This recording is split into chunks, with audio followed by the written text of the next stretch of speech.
In 3, 2, 1, introduction.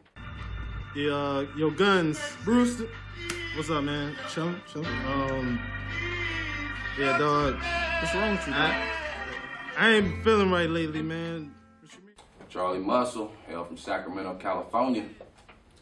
David Spade, we're from Sky Music Group, and we're also from Sacramento area. Randy Jones, co-founder of SMG. You know, we out in Sacramento. That's what it is. SMG told that to me. So for the first question, is how did you get your name Charlie Muscle, and how did Sky Music Group come about? Well, Charlie Muscle was pretty much bred from itself. My first name being Charleston, so it was easy to come up with Charlie, but as far as Muscle, it was more of I had to go and tap into all the struggles I had went through, all of the situations that I was put in that made me feel as if I had more strength than others. And it came composed just based from all of my struggles and all of my ongoings that I continuously go through, pushing and continuously striving through. Up until today, it basically, to me, it was just another phrase, Charlie Muscle, but now it's starting to show that it does carry the weight and power based on what it does come from. And Sky Music Group came from Randy coming up to me one day and saying he wants to jump into the independent music business. As much as I tried to tell him not to, he knew that this was the right move, and for someone like Charlie, it made it easy. But Randy's really the one who came to me to get it started.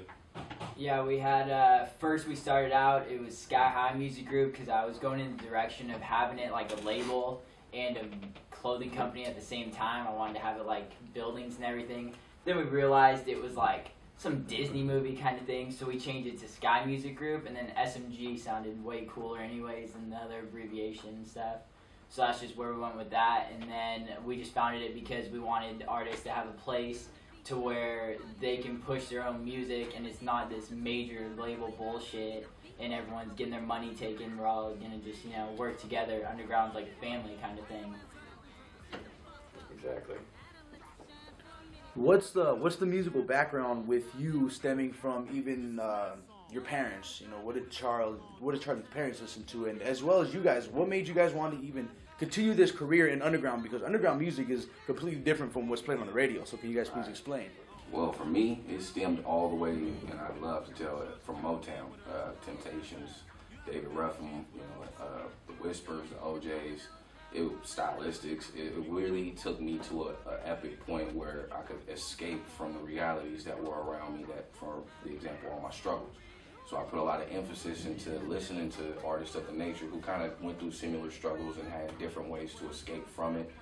And then about the 90s, about 92, 93, it started to stem into more hip-hop outside of the Motown and oldies, and that's where I started to really breathe myself, because I really love the raw environments, the fact of the story, the situations people would go through, the ongoing hunger for actually succeeding and gaining success within the realm of the underground. It was just a fight that I could not find myself to step outside of, more heading to it. For me, underground music, getting into it kind of came later. I was always just listening to whatever, mostly country music. But I think it all started when I was like 18. Found that it was pretty easy to meet somebody who rapped. Everyone does in their area, and then took an artist that wasn't that great and put him on TV. It was like, this is kind of easy, and so that's when I started listening to underground rappers, not that were more mainstream, like Sammy Adams, that type, and then it worked into the other stuff, like Charlie's type music, and always been a fan of Tech Nine, and so it was an easy transition to start liking the underground. That was about it. Yeah, my parents' background, they didn't really listen to anything that I listened to. They listened to that old school stuff, man. But for me personally, like Davis was saying, I listened to all that mainstream stuff all through high school because that was all I knew. And then Biz Nation. Yeah, man, I was all about that. Biz Face, all that stuff, you know what I mean? Because you don't know what it's like, because you don't get into the underground scene unless you know somebody that's in it. You're not just going to randomly stumble upon that stuff, because the mainstream does such a good job of showing you what you should be listening to, and so it takes a while to realize what is actually lyrical out there and the meaning behind music, not, oh, I'm fucking bitches getting money, you know what I mean? It's like the real life struggles and what you actually go through no one ever talks about that in mainstream. I like that. Being that we're on this musical subject, what's your guys' favorite artist? Like, who are you guys just bump? All day Locksmith, there is no question. I mean, it's like he takes a composition, let's just say from simple subject. He'll take one simple subject and elaborate on it throughout the whole explanation of it, to where you can really break it down, know its root, know exactly where it came from, know exactly how to utilize it. So anytime I need inspiration, I mean, I feel like I got writer's block or something, I throw on some Locksmith before I throw on, for this case, and again, shout out to the homie, by the way, Logic One. He actually put out this mixtape called the Huey Freeman Project. That shit was like the best hip-hop mixtape that I've heard within the last 10, 15 years. So, I mean, it's just certain subtleties that will give me. I can tolerate a little old school Wayne. I can't do so much that new lollipop. After that, you lost me. Tech is always good. Stevie Stone is good. Chris Calico is good, of course. Jeff Turner. Shout out Jeff Turner. If I ever get an angry mood, Gmo Ski. Because Gmo is one angry character that can really exemplify that factor of the emotion. If I feel like I want to get to a point where I want to confuse people but still say something lyrically, I'll want something all the way down to no emotion. So I'm really not biased on my musical choice. It's just based on the emotion that I feel at the moment. For me, definitely Dizzy Wright, Jonas, and Sam LaChow, other than what I normally listen to, which is pretty much just Charlie Muscle and Brewster. So the main two artists I listen to. But outside of that, it'd be Dizzy, Jonas, and Sam LaChow, definitely. They're just unbelievable. And to me, I don't understand why they're not larger. They're pretty awesome. Yeah, Dizzy Wright, I could always listen to that full. I listen to Logic all the time because he's one of those guys that makes that music that anyone can listen to. He makes his bullshit, I want to be on the radio music, and then he makes your real stuff, you know? He appeals to all kinds of different people, and that's what I like about him. And yeah, of course, Jonas, man, he's my homie. Of course I'm listening to Jonas. And then, yeah, those are like my top three right there that I'm always listening to. Charlie, you being an MC, do you like battle rap? To me, I love to watch. You know, like I said, the hip hop being that it actually transitioned and changed from its rawest states to being so secluded and being so pampered and watered down, to now seeing battle rappers actually take the time to emphasize what subjects they want and attack at another artist, but get so raw and gritty in a certain time frame that takes you back to the essence of what hip hop was before it was even exposed. If two MCs had an issue, let's duke it out through some rap and whatnot. Let's beatbox somebody. You don't even have to kick a beatbox. Let's acapella and just battle for a minute. That was the way to solve a lot more problems regular than the shit that we see now.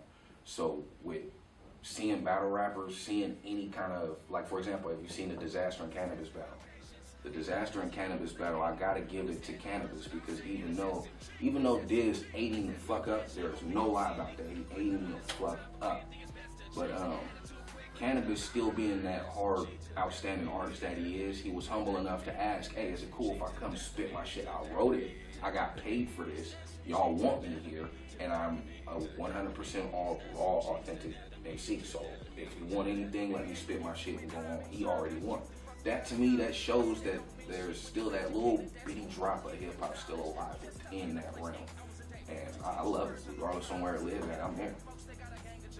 Cool. All right. Where was you guys growing up at? Where did you guys do all of it, or has it always been in Sacramento? For me, yeah. Took a year, went out to Arizona in high school, but other than that, came back straight to South. For me, I was born and raised in Vallejo, and then came out here when I was young after some stuff went down. So I've been here since pretty much elementary school, though. So it's been nice area. Yeah, I lived in the Bay in Pinole, which is like right next to Richmond, you know. And then a dude got shot in my front yard, so we moved up to Rossland, Roseville area when I was like 10, and I've been here ever since then.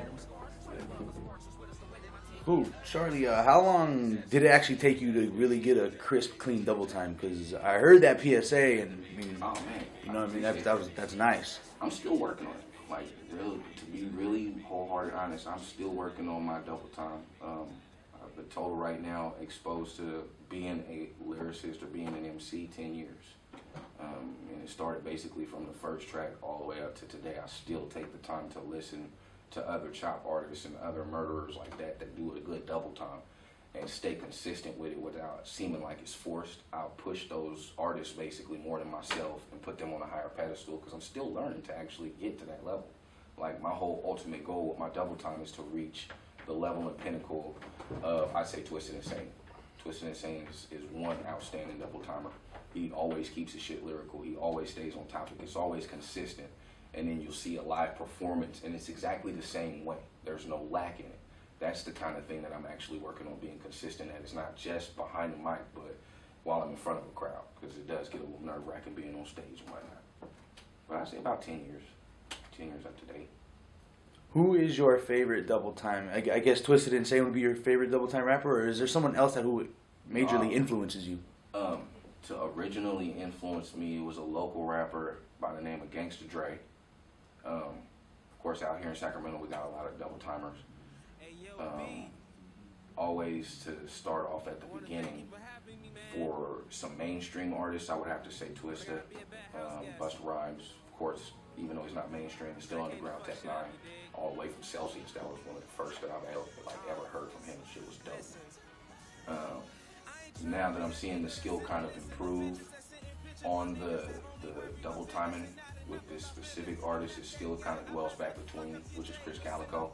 I love when he double times, but I'm better with his soulful operatic, some shit where he comes off with like an orchestrated voice, something where it sounds like it's in an opera. As far as any new school double time rappers, Playboy the Beast takes it, hands down, Chopper Click, shouts out to them. Let's see. Honestly, I really haven't had too many people other than the select few that I've named that have come across me that really do a good double time. Oh, and Yellow Wolf. Yellow Wolf is dope. Ritz is dope. Anybody from Strange Music that chop. R.A. doesn't really do a double time, but his syncopation with his lyrics and the way that he formulates what he's saying, always dope. Shout out to R.A. That was a dude I got to shake hands with and just sit there and share a conversation with. That shit was dope. Like, nothing can top those feelings to know that somebody who's at that pinnacle versus where you're at and trying to abide by and get to. It's the best feeling in the world to meet the same people and shake hands and shit. So yeah, shouts out to everybody I've listed. So, do you guys have anything exclusive in the works as SMG? I didn't want to give out the news too much, but we are taking in consideration to kind of move what we know now as Operation Give Back from the Bay Area and the Bay of Vallejo, Fairfield, Benicia area. We're deciding to take and try to motivate ourselves to move their initiative from the Bay Area up to the Sacramento area and help start a Sacramento chapter of that charity. Outside of what we're going to do with that as far as music, I'm trying to compose a small idea for me and our other artist, Brewster, to kind of get out a mixtape, something to debut as far as an EP. Right now, I got in the works a mixtape that I'm going to start opening spots for within the next couple of weeks. That way we can get some more artists to get some exposure. Following that, I'm going to do like a 5-track, 6-track EP produced by our in-house producer, DJ Tack. And then I'm going to start working on the first album, hopefully before the year's end. And then we do a compilation series. This is the first one that we're doing with Underground on Top. Usually it's called SMG Till Death of Me. We usually have like 30 artists on it. This one is called SMG times GOT Forever. It's going to have like 70, 80 plus artists on it. It's going to be huge exposure. That's kind of what we got going on to help out the other artists that are on our page, get active with everyone, give them a chance to get some exposure on it. Keep in mind when he says 70, 80 artists, that's not 70, 80 tracks. That's still 30 tracks or 40 tracks. Because it's just we're going to put artists together that we think would go well together and maybe they've never met. Get them start working together and kind of just create a nice place for them to meet each other and kind of just go the route of helping out our fans that are artists as well. Right. That's why I look at all the different tracks and see what the skill level is and make sure it's up to par and then match them up with someone that I think is going to complement them well and put them all on a track so it turns out dope. Because you got spots for 2 verses, a hook, whatever you want to get on it. So I just let them manipulate it however they want. And yeah, it'll still only be 30 tracks, but it'll have a bunch of different artists so that anyone can have the different styles going on with it. And it's going to be great because they're all going to have one of the studio quality beats from DJ Tat, our in-house producer. He's making all the beats exclusively, so it's just going to be a real high-level beats, and if these guys bring their game, then it should be an absolutely amazing mixtape. And that should be dropping like May 14th. I haven't even told anybody yet. It's gonna drop May 14th. That's dope. I'm gonna make sure to actually be on the lookout for that. That sounds really interesting. That's dope. Being an artist, do you prefer recording or do you prefer performing, and why? Please elaborate.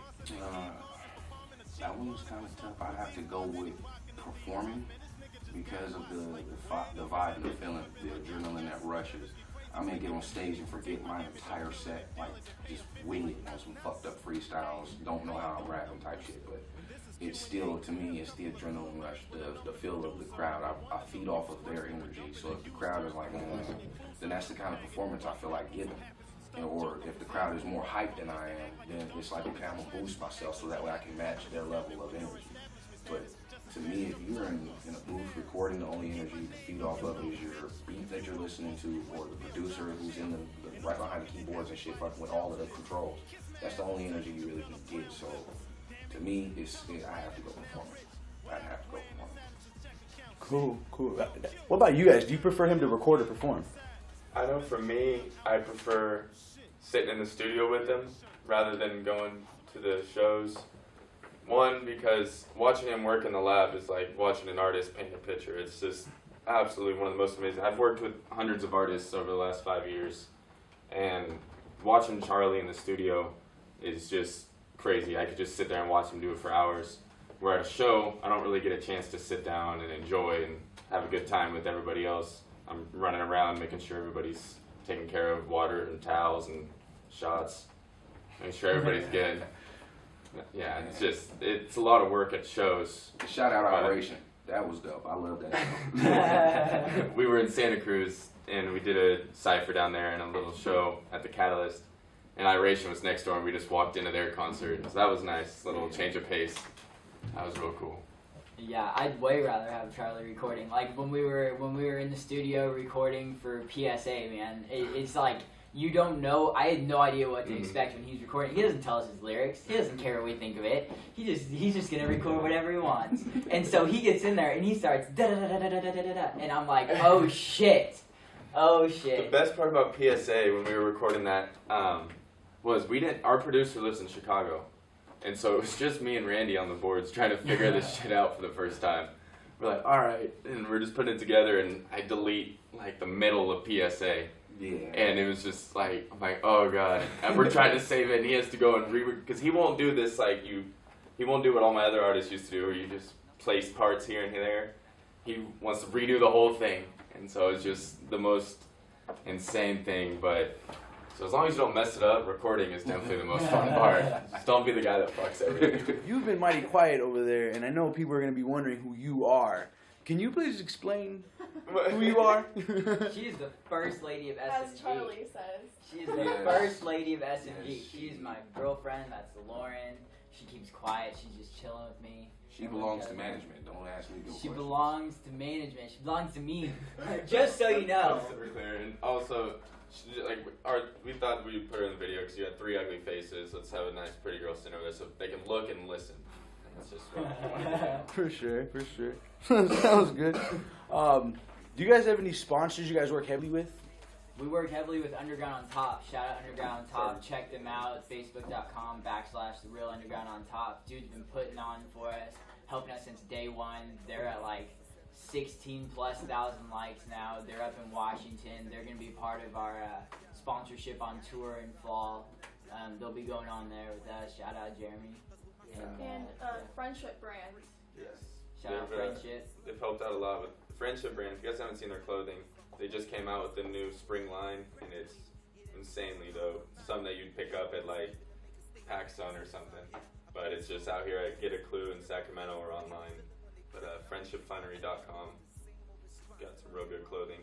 Other than that, Fuck Authority, FCK Authority. They're another clothing brand that will drop us clothes whenever we're doing a show in the area, just to help out, and they're awesome. They're starting to gain a lot of buzz right now. I think they're also in Get a Clue in Sacramento in their website, but check them on Facebook. Yeah. Shout out to the Right Road PR firm, run by Easy Rice Mom, and EP Photography, because they actually do a lot of good work. Almost forgot. Photo B, BJ. He's the one who shot PSA, and he's shooting the new music video coming out. He's without a doubt awesome. Also CB Photography, who does our photo shoots. Shout out to producers, all those dudes who just throw us free beats. And Yeah. I call those sponsorships because without those beats, even when we have them, if we ever have a little mind blocking, we need to go to a different set of sound, and those people kind of come through with this. So shout out to the producers that help. Graphic designers, dude, you see Ricky T3, shout out T3 for Terra Music for Arizona. Because they actually did the cover to my last mixtape free of charge just to help out on that same note. DJ ML, he actually does a lot of the work with me for the last year. He's been sending some good beats over and helping with a lot of the projects. DJ Lex. Yeah, DJ Lex, mixing mastering, Eli Garcia, he turned Enterprise, Around the Clock Records. There's a whole lot of unofficial sponsors that count as sponsors just because they hook it up. Yeah. So, I got yeah. a whole list of people. I'll probably have to send them your way later.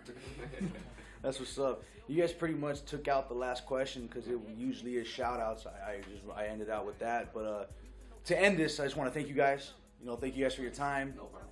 I2J ARNP Management. This is another interview. Blah. Here we go again, gotta hear Song Chuck. He's saying something real because he's bringing our moms up. No, you said about you losing your father, that was 6 years ago. But now I'm raising a daughter, and you right about my papa, but that's another saga, and your ignorance is why these problems popped up. I'm speaking to you Facebook rappers trying to talk tough, thinking you well-rounded, but you always throwing blocks up. So take a tip, nigga.